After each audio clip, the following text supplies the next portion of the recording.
Bienvenue mesdames, messieurs à ce rendez-vous de la revue de presse. Comme en août 1998 avec l'élan patriotique des Kinois contre des agresseurs, Goma, une ville qui ne cède pas, rappelle Info27.cd. Malgré une campagne de désinformation orchestrée par des relais pro-Kigali, Goma demeure majoritairement sous le contrôle des forces armées de la RDC. Selon le ministre du Développement rural Mohindo Nzangi, les FARDC tiennent toujours 80% de la ville, démentant les rumeurs amplifiées sur les réseaux sociaux au sujet des prétendues victoires des terroristes du 1-23 qui ne sont qu'une façade pour l'armée rwandaise. En dépit des manœuvres adverses, les forces loyalistes ont repris le contrôle de la radio-télévision nationale congolaise, un symbole national de souveraineté.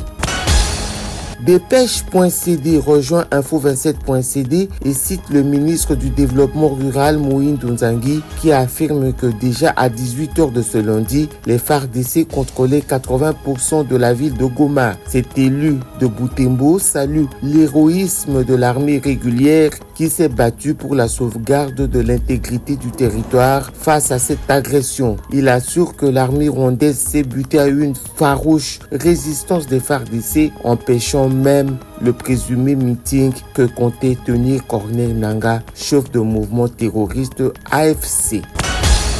Sommet de l'EAC sur la situation sécuritaire à Goma, Tshisekedi salue l'initiative mais ne participera pas, annonce vraie thématique. Face à la dégradation de la situation sécuritaire en RDC, le président kenyan Ruto a convoqué un sommet de la communauté des États de l'Afrique de l'Est à Nairobi. Comme il fallait s'y attendre, le chef de l'État congolais Félix Tshisekedi ne fera pas le déplacement de Nairobi. Il est clair que face à la situation qui prévaut en ce moment, le président ne pourra pas aller à ce sommet, a déclaré sa porte-parole Tina Salama.